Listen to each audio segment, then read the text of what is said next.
Hi there, Sanmunani Mulweni. Welcome to Fix Channel. If you're new here, please subscribe before the end of the video. If you're returning, thank you for love and support. I appreciate you.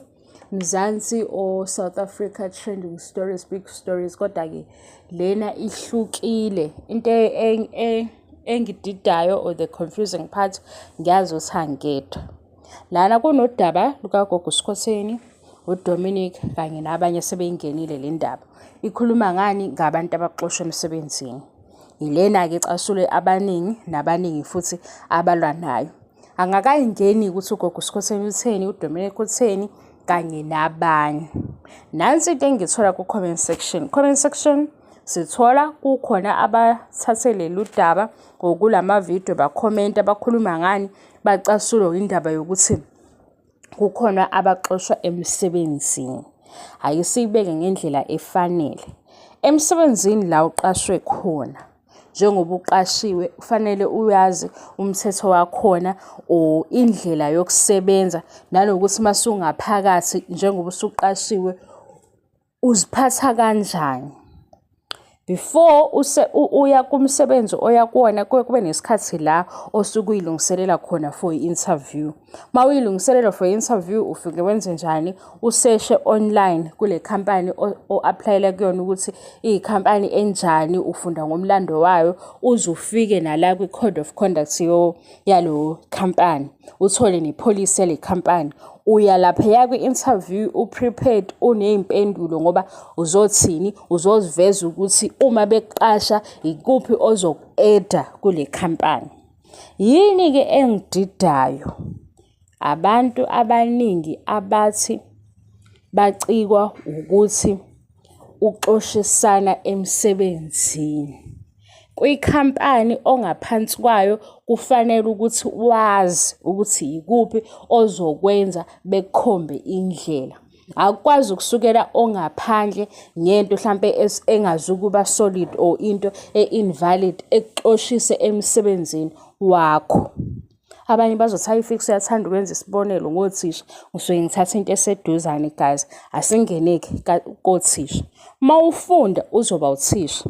Ngicabanga ukuthi unyaka wokugcina noma esuya ngase ekupheleni uqeda ukufunda uyazi ukuthi yini okufanele ukuthi ube uyona usuwuthisha. Uzoba uhlobo olunjani ezumuntu emphakathini, usungaphakathi ka-Department of Education, usuphakathi esikoleni. Kufika ilanga lokuthi uyaqashwa, uphinde uchazele zonke lezi zinto. Kwenziwa yini kwi-comment section kubukeke sengathi kunabantu abaningi abangazi ukuthi kulezi inkampani abaqashwe kuzona bazoxoshiswa yini. Yile part engidida kakhulu. Mhlawumbe mayikhona ongakwazi ukuthi ayichaze ngendlela ezwakalayo ngoba mangiyibuka inokuhlebisa phakathi. Yenziwa yini lento? Ukuyikhampani awulandeli ukuthi kwenzakalani khona because kunama-changes amaningi enzakalayo. Ngingabala la kuma-competition afana no-Miss South Africa. Kukhona abanye abangangenanga ngenxa ye-behavior etholwe abakwi-board yako-Miss South Africa bethola kuphi ku-social media. Yini ndaba ungazi ukuthi kule company okuyona uma ususebenzisa social media yini okufanele uyenze nongayenzi. Lana ku-TikTok ngenza i-example. Bakhona ngisho abanye bashoyo ukuthi abahleze bekhuza abanye ukuthi lifihle ishirt lasemsebenzini. Why i-uniform yomsebenzi akufanelekile ukuthi ivele kuma-video angahambisani nento yomsebenzi. Ilapho-ke indaba. Une-behavior engahambisani nekhampani oyisebenzelayo ku-social media. Angazi noma ufike ukhohlwe yini ukuthi lento le izokulandela because mawungaphansi kwale company urepresenta inkampani ekuqashile. Wenze njani? Ikhampani yakhe yasho ukuthi asicwasani, asihambisani nalokho, ibullying asihambisani nayo. Usuphumile emsebenzini, usufika ku-social media, ungena kuma-accounts wabantu obabuke wangabathanda. Nize nibe nento yokuthi phela angeke uthandwe yibona bonke abantu, upromotha into e-wrong. Ngesikhathi uyibhala i-comment, ombhalelayo ulandela igama lakho nesibongo. Aye kumsebenzi la osebenza khona. Mase la osebenza khona bebona ukuthi ke lokhu osukwenzile akuhambisani nathi bexoshe. ngoba angikwazi uvele ngikusukele mina ngithi uNonto Ngcobo akaxoshwe emsebenzini. Umsebenzi wakho une-code of conduct. U-SABC esiwubukayo, sibuka la kwi-TV channel, bahlezi besikhombisa imeseji mhlambe engicabanga ukuthi ivela every day ukuthi i-code of conduct yaka-SABC ukuvikela umphakathi, ukungaphazamisi umphakathi ngezinto abaziveza ku-TV. If usubona kunento engahambisani nalokhu, report. Nina nilwa kanjani-ke nalaba ku-social media abenza into efanayo because umsebenzi wakho la uqashwe khona inkampani eqashe wena. Kwenziwe yini-ke la usebenza khona ungayazi imithetho yakhona?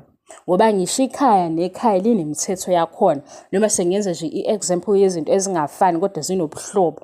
Ngoba la emsebenzini makubekiwe ukuthi naluhla lezinto eziwu-10, if wenze u-1 usubreak umthetho wala, wenza u-2 uyasuspendwa, unikezwe i-warning, okuzokuxoshisa yilokhu.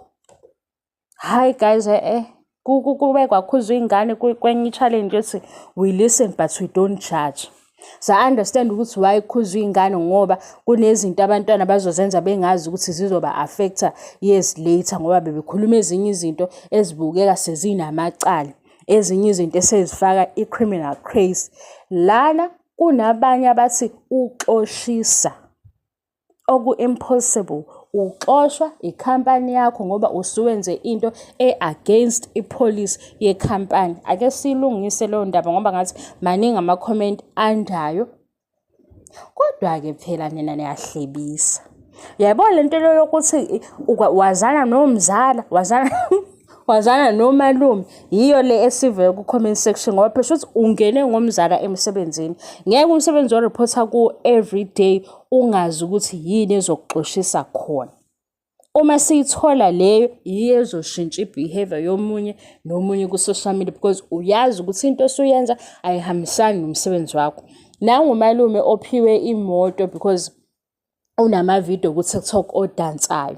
Amavidiyo akhe akakhulumi lutho, uyadansa khona.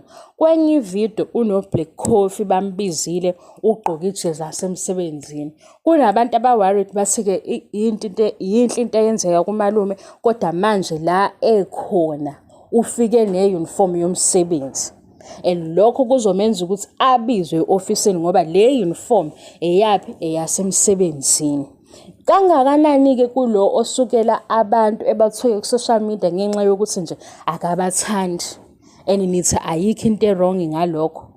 Hayi asiyibuziseni ezinye izinto before ujoyina la because kunale mentality engayazi ukuthi ibizwa ngani. Lento yokuthi uma inqwaba ithi nawe usuyangena ngisho kuyinto e-wrong uzolandela abantu besho wrong. Ngibona manje laba bavumelana nesangoma bathi angeke azaxoshwe endumbeni, okusho ukuthi uyazi ukuthi u-wrong but senisupporta yena ngoba nithi lona u-right ukuthi ebhulishe abanye because akazuxoshwa ndawo, akazuxoshwa endumbeni. Akusikho ukujustify into wrong lokho ukuthi okay akukhulunywe uyena ngoba akazuxoshwa ndawo. Hayi guys, ezinye izinto zi-wrong. Ngibonile futhi abantu abaningi bayasaba because sekunalento ukuthi if unama-followers amaningi uzoba right, uzodefenda ama-fans. Mina ngiyithandi-ke leyo nto. Ngasho ukuthi ama-fans and followers akusiyo into engihambisana nayo, siyaxoxa ukuze sizwane, sifundisane ezinye izinto. Uma kuwukuthi ngempela awazi ukuthi uzoxoshiswa yini emsebenzini wakho, sekufanele ukuthi ukufune ukuthole ukuze ne-behavior yakho social media wazi ukuthi wenzani. Okunye uzozivalela amathuba ngento obungayi-avoid because lama-comment okukhulunywa ngayo kugcwele inhlamba, kukhulunywa izinto obonayo ukuthi cha lokhu ku-undermining, kukhuluma izinto ezivezayo ukuthi awunabo ubuntu kodwa uzoveza ukuthini ingoba awumthandi. Ungamthandi ufunani kwi-account yakhe ku-social media? U-social media unama-account over 100. Into ongayithandi uyilandelelani nayo leyo nto futhi i-questionable. Kunomuntu ozothi angithandi because izinto ezi-negative but uphakathi. Si-explaina kanjani leyo nto, siyichaza kanjani? Kubhulishwa abanye awuhambisani ne-bullying uphakathi. Nokuba selective ukuthi uma sekubhulishwa abanye sonke siyasukuma. Khona-ke othe laba abakhulumela uDominic ngoba befuna inwele uyizwe kahle into engisho la. Azikho inole engizicelayo, ayikho into engicelayo, ngididwa ukuthi kungenzeka yini ube kwikhampani owaziyo ukuthi lana uyahola every month kodwa awuyazi imithetho yakhona. Awazi ukuthi masunyathele kanje okusho ukuthi uyaphuma la uzokhala ku-social media. Yenziwe yini leyo nto? Why nipromote i-behavior e-wrong nize nifuna ukusaphothana? Abanye besabisa ngokuthi lana ku-YouTube futhi senifuna ama-subscribers. Siyawafuna ama-subscribers ngendlela e-right, siyayicela futhi support ngendlela e-right, kodwa asikwazi ukuthi u-wrong siwenze u-right because kushiwo ilona onama-followers amaningi. Wenzeka kanjani la uqashwe khona ungayazi imithetho yakhona? Ngesikhathi uqashwa bathini kuwe? Lamaphepha owasayina kuthiwe lana kudingeka i-signature yakho, kanti usuke usayina ukuthini? Ngoba lo ozoreporta ureporta into akufanele vele ayireporte ngawe kwikhampani oyisebenzelayo because uyimele. Asibe neqiniso guys. Thank you so much for love and support.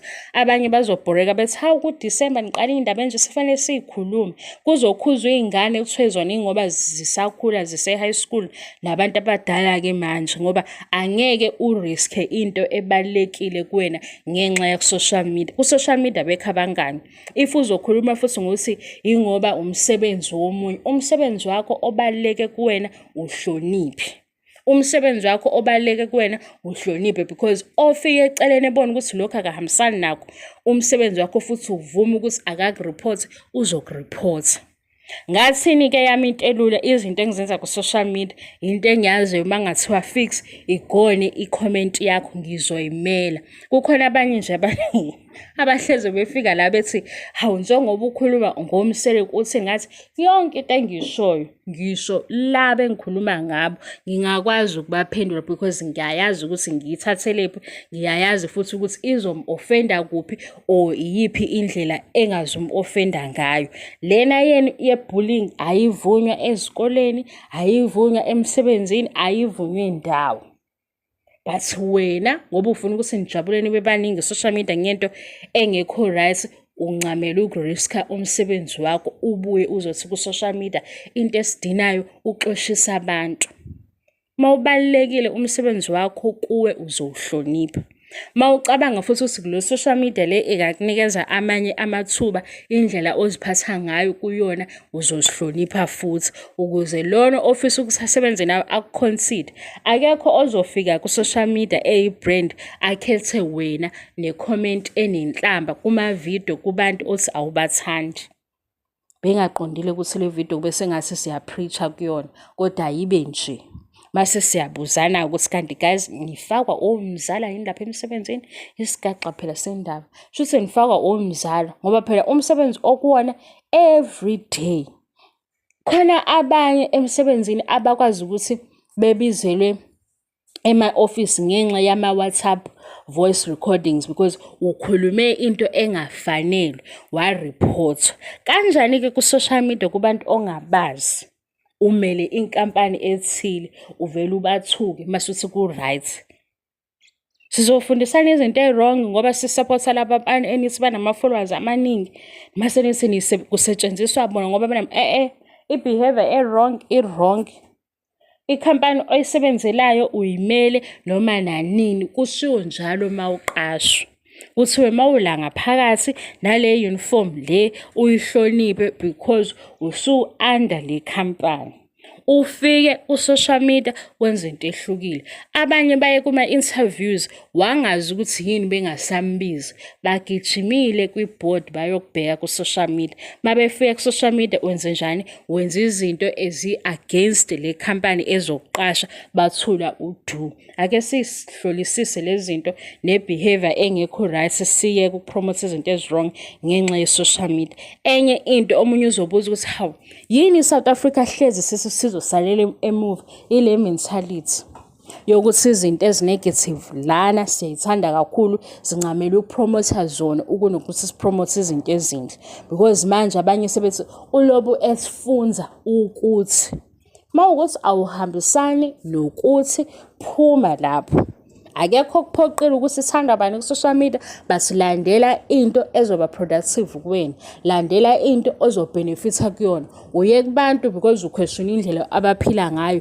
ugcina usubathuka. Le nto i-questionable kwanawe, kwanale khampani-ke osebenza kuyo ikuxoshele lokho. Bakuxoshela ukutheni? Uthuka inhlamba, ebe uSmith ebhalile kwikhampani yakhe ukuthi akathukani, uyabahlonipha abantu, akacwasani. Ayiqondeke indaba. Thank you so much for love and support. Le video inde futhi ngiyaxolisa ukuthi kuDisemba, but ingenze ngaba worried ukuthi yini iningi bethi uxoshisa abantu.